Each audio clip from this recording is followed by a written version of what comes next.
स्वागत है। आज मैं आपके सामने एक बड़ा ही इम्पोर्टेंट महत्वपूर्ण चैप्टर लेके आया हूँ और वो है अपना टेस्ट एक्सरसाइज ऑफ प्रोनाउन। यानी कि पिछले काफी दिनों से हम प्रोनाउन का अध्ययन कर रहे हैं और आज मैं आपके सामने एक क्विज लेके आया हूँ पूरे प्रोनाउन से संबंधित, क्योंकि प्रोनाउन का चैप्टर अपना पूरा हो चुका है। नेक्स्ट जो अपना प्रोनाउन अपन पढ़ेंगे वो वर्ब पढ़ेंगे नेक्स्ट में। तो आज मैं आपके सामने 5-10 एग्जाम्पल लेके आया हूँ। उन एग्जाम्पल को आप अपने हाथों से हल कीजिएगा और आप देखिए, अपने ज्ञान को चेक कीजिए कि जो मैंने सिखाया क्या आपके समझ में आया या कहीं कमी रहेगी। चलिए पहले एग्जांपल लेते हैं। पहला अपना जो एग्जांपल है, you and will enjoy the party. यानी कि मैंने एक प्रोनाउन दे दिया, दूसरा प्रोनाउन यहाँ पे फिल करना है कि यू एंड के बाद कौन सा प्रोनाउन आ सकता है। ऑप्शन में मैंने डाला है मी, आई, हिम और माई सेल्फ। यानी देखिए कि मैं सिखाऊंगा किस प्रकार अपन ऑब्जेक्टिव क्वेश्चन को हल करते हैं, तो किस प्रकार ट्रिक को अपन यूज में ले ताकि अपन आसानी से अपने प्रश्न को कैच कर सके कि इसमें कौन सा आंसर आएगा। फर्स्ट ऑफ ऑल आपको मैं बता दूं, यहाँ पे जो मैंने प्रोनाउन लिखा है माई सेल्फ, ये रिफ्लेक्सिव प्रोनाउन है। और आप याद रखिएगा, रिफ्लेक्सिव प्रोनाउन का कभी भी किसी भी वर्ब के सब्जेक्ट के रूप में यूज नहीं होता और यहाँ इस वर्ब के सब्जेक्ट को पूछा जा रहा है। इट मींस यहाँ पे माई सेल्फ का यूज नहीं हो सकता। अब अपने पास 3 प्रोनाउन बच जाते हैं, मी, आई एंड हिम। दूसरा आप ऐसे सोचिए कि अगर वर्ब के सब्जेक्ट के रूप में किसी प्रोनाउन का यूज हो रहा है तो उस प्रोनाउन का केस ऑब्जेक्टिव नहीं हो सकता। यानी आई, माई, मी किसी वर्ब का सब्जेक्ट हो सकता है बट ऑब्जेक्ट नहीं हो सकता। तो मैं मी को यहाँ पे कट कर दूंगा। अगर मी को कट करूंगा तो आप कहेंगे सर हिम भी तो ऑब्जेक्टिव केस है ना, ही, हिज और हिम। तो आप याद रखिएगा, रिफ्लेक्सिव प्रोनाउन और जो प्रोनाउन का ऑब्जेक्टिव केस होता है उसका यूज किसी वर्ब के सब्जेक्ट के रूप में नहीं होता, सिर्फ एंड सिर्फ ऑब्जेक्ट के रूप में होता है। तो अपने पास जो आंसर है वो बच गया आई। यानी यहाँ पे क्या आना चाहिए था, आई आना चाहिए था। शायद आपका पहला आंसर बिल्कुल सही होगा। आज मैं आपको इसको हल करना सिखा देता हूँ, किस प्रकार इसको हल करना है। नेक्स्ट एक क्विज और लेके आऊंगा मैं, उसमें आप अपना ज्ञान चेक और कर लीजिएगा। द 5 ब्रदर्स की 5 भाई आर एट ड्रैगन ड्रोन्स, एक दूसरे से दुश्मनी पाले हुए हैं। यानी कि जो ड्रैगन ड्रोन होता है वो एक इडियम होता है, उसका सेंस होता है टू बी एनिमिटी, यानी एक दूसरे के शत्रु होना। तो सेंटेंस है, द 5 ब्रदर्स की 5 भाई आर एट ड्रैगन ड्रोन्स सो दे, इसलिए वे डू नॉट टॉक टू, कि 5 भाई हैं, पांचों के पांचों भाई एक दूसरे से शत्रुता रखते हैं, इसलिए वे एक दूसरे से बातचीत नहीं करते। अब आपको ये बताना है मुझे कि यहाँ पे जो प्रोनाउन आने वाला है वो वन अनदर आएगा या ईच अदर आएगा। क्या आपको याद है वन अनदर और ईच अनदर कौन कौन से कौन से प्रोनाउन होते हैं? ईच अदर और वन अनदर अपने रेसिप्रोकल प्रोनाउन है। रेसिप्रोकल प्रोनाउन संख्या में 2 ही होते हैं, एक होता है ईच अदर, एक होता है वन अनदर। तो याद कीजिए, मैंने रेसिप्रोकल प्रोनाउन में आपको क्या बताया था, यहाँ पे नाउन है जो है 5 की संख्या और इसकी जगह इनमें से एक प्रोनाउन को यूज करना है। मैंने आपको बताया था कि एक रेसिप्रोकल प्रोनाउन का यूज सिर्फ 2 व्यक्तियों के लिए होता है और एक का यूज 2 से अधिक की संख्या के लिए होता है। तो वो कौन सा है, सोचिएगा दिमाग से बत्ती जला के। 5 ब्रदर है, संख्या 2 से ज्यादा है, तो ईच अदर का प्रयोग तो सिर्फ 2 व्यक्तियों के लिए होता है। तो अपने पास बच गया वन अनदर। इसका सही आंसर क्या आना चाहिए था, वन अनदर आना चाहिए था। नेक्स्ट क्वेश्चन लेते हैं, जो अपना तीसरा क्वेश्चन है। और तीसरा क्वेश्चन मैंने पुट अप किया डिस्ट्रीब्यूटिव प्रोनाउन से संबंधित है, जिसको हमने 4-5 दिन पहले पढ़ा था। ऑफ दैट 2 पिक्चर्स, यानी कि जो 2 पिक्चर हैं, विच यू लाइक, आप में इसमें से जो आपको पसंद हो, कैन टेक फ्रॉम हियर, उसको यहाँ से आप ले सकते हैं। आंसर में मैंने दिया आइदर, एक दिया एनी और एक दिया एवरीवन। तो ध्यान से याद कीजिएगा डिस्ट्रीब्यूटिव प्रोनाउन को। यहाँ पे कितनी की संख्या बताई जा रही है, 2 की संख्या। और मैंने कहा था कि संख्या जब 2 हो तो उसमें या तो आइदर का यूज होता है या फिर नाइदर का यूज होता है। 2 से अधिक की संख्या के लिए एनी का, एवरीवन, किसी का भी यूज हो सकता है, नन का भी हो सकता है। तो यहाँ पे आप डेफिनेटली कहेंगे कि सर 2 पिक्चर्स हैं, कि either of the 2 pictures which you like, कि दोनों पिक्चर जिनको तुम पसंद करते हो, you can take from here, तो यहाँ से ले सकते हो। तो इसका जो सही आंसर होगा आइदर। चलिए नेक्स्ट की ओर बढ़ते हैं, जो हु, विच, दैट, नन, यानी कि रिलेटिव प्रोनाउन की ओर इशारा कर रहा है। इसमें मैंने क्या जो सेंटेंस डाला, ध्यान से देखिए, this is the same dog, ये वही कुत्ता है बार्ड जो भौंका था, but fortunately didn't bite him. उसका सौभाग्य रहा कि उस कुत्ते ने उसको काटा नहीं। रिलेटिव प्रोनाउन का जब अपन यूज करते हैं तो आपको याद होगा किस प्रकार फिलअप करना होता है, क्योंकि यहाँ पे जो रिलेटिव प्रोनाउन आएगा उसका यूज इस एंटीसीडेंट के लिए होता है, यानी डॉग के लिए। यहाँ जो नाउन आएगी उसके लिए यहाँ पे रिलेटिव प्रोनाउन का यूज होता है। तो यहाँ पे डॉग का नाम है तो डेफिनेटली अपन हु का यूज नहीं कर सकते। विच का प्रयोग जानवरों के लिए होता है, दैट का प्रयोग भी जानवरों के लिए होता है। अब आपको कंफर्म करना है कि विच आएगा या दैट आएगा। दिस इज द, यहाँ पे इस वर्ड को कैच कर लीजिए। मैंने कुछ वर्ड बताए थे, same, all, everything, nothing, little, someone, somebody, या फिर कोई सुपरलेटिव डिग्री। अगर पहले सेंटेंस में इनमें से कोई शब्द मिलता है तो उसके लिए हमेशा अपना जो प्रोनाउन आता है वो आता है दैट। तो यहाँ पे डेफिनेटली क्या आएगा, दैट आएगा। अगर मैं सेम को और दैट को हटा दूं तो फिर कौन सा रिलेटिव प्रोनाउन आएगा, फिर आएगा विच, क्योंकि जानवरों के लिए, वस्तुओं के लिए विच का यूज होता है। चलिए नेक्स्ट की तरफ बढ़ते हैं, जहां मैंने पर्सनल प्रोनाउन वन को डाला है। मैंने लिखा है वन शुड बी ट्रू, एक व्यक्ति को सच्चा रहना चाहिए। ट्रू वर्ड्स, अपने शब्दों के प्रति, इन ऑल दी सर्कमस्टेंसेस, किसी भी प्रकार की परिस्थितियां हो, जो शब्द हमने कहे हैं उन शब्दों को हमें हमेशा सत्य ही बोलना चाहिए, चाहे परिस्थिति कोई भी आ जाए।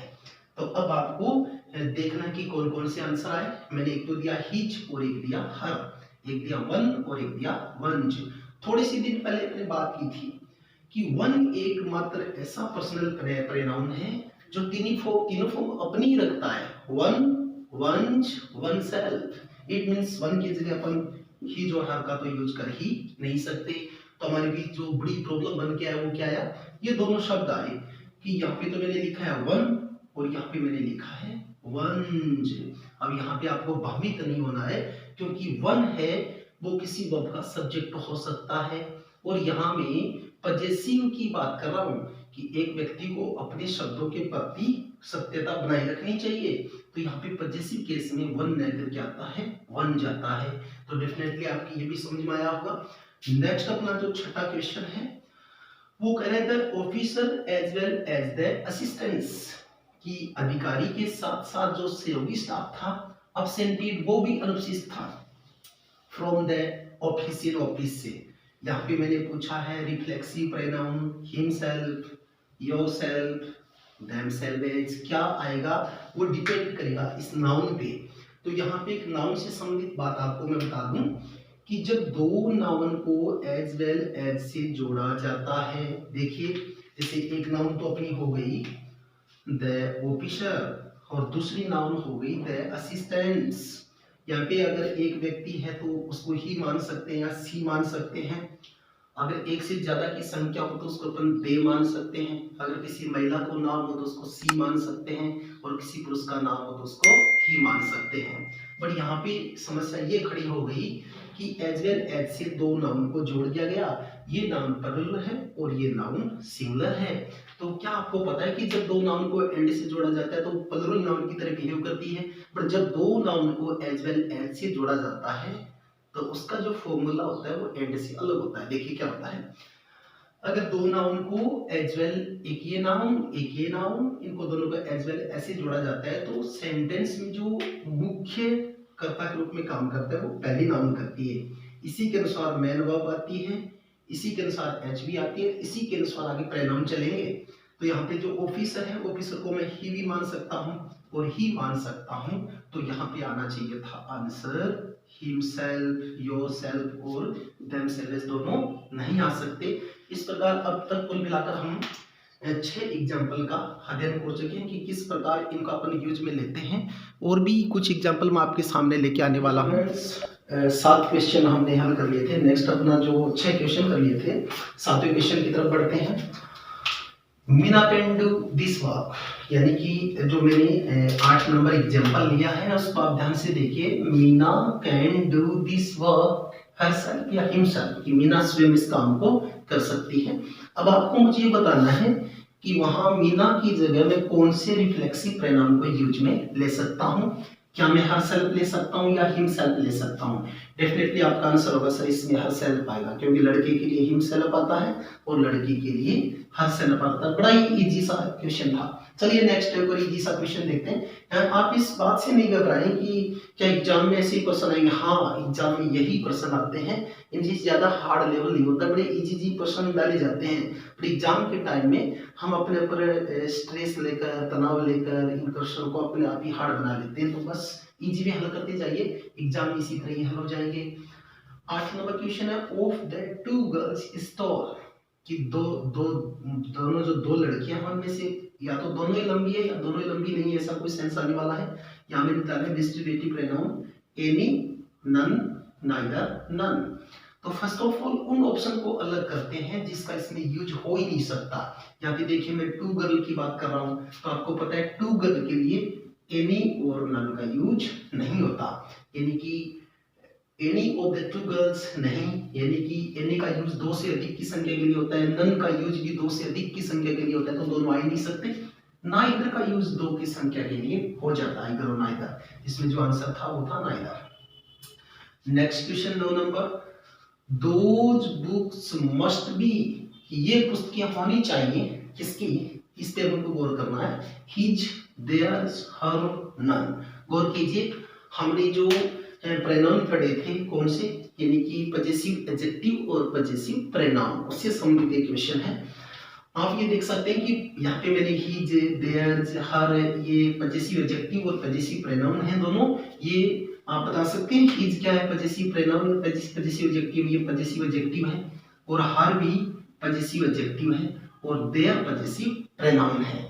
मैंने आपको बताया था कि अगर ब्लैंक के बाद कोई नाउन मिले तो उसमें पजेसिव एडजेक्टिव का यूज हो सकता है, अगर नाउन नहीं मिले तो उसमें हमेशा पजेसिव प्रोनाउन का यूज होता है। तो इट मींस ये क्लियर हो गया कि यहाँ पे जो आंसर आएगा वो देयर जाएगा। नेक्स्ट देखिए 10 नंबर प्रश्न, द पीपल आर वर्किंग, लोग स्वयं ही काम कर रहे हैं, उनको कोई चीज बताने की आवश्यकता नहीं है, सबके लोग फटाफट लगे हुए अपने काम में। यहाँ पे आपको बताना है कि यहाँ पे एक रिफ्लेक्सिव प्रोनाउन डाले मैंने कि जो तो पीपल वर्ड है उसकी जगह कौन से प्रोनाउन को अपन यूज में ले सकते हैं। पीपल कौन सी नाउन होती है, प्लूरल होती है। आप कहेंगे सर हर सेल्फ नहीं आ सकता क्योंकि सिंगुलर नाउन के लिए यूज में होता है, हिम सेल्फ नहीं आ सकता क्योंकि सिंगुलर नाउन के लिए यूज में होता है, तो क्या बचा, देम सेल्फ बचा, यहाँ पे आएगा देम सेल्फ। चलिए फटाफट नेक्स्ट क्वेश्चन की तरफ बढ़ते हैं। दिस बुक इज माइन, ये पुस्तक मेरी है, एंड दैट इज, और वो पुस्तक। अब आपको देखना है कि मैं यहाँ पे भी इसी प्रश्न की बात कर रहा हूँ, पजेसिव एडजेक्टिव और पजेसिव प्रोनाउन डाले हैं। योर है वो पजेसिव एडजेक्टिव है, योर्स पजेसिव प्रोनाउन है, हर पजेसिव एडजेक्टिव है। क्या ब्लैंक के बाद कोई नाउन आया, नहीं आया, इट मींस यहाँ पे क्या आना है, पजेसिव प्रोनाउन आना है। पजेसिव प्रोनाउन क्या हो जाएगा, योर्स हो जाएगा, और इसका सेंस हो जाएगा कि ये पुस्तक मेरी है और वो पुस्तक तुम्हारी है।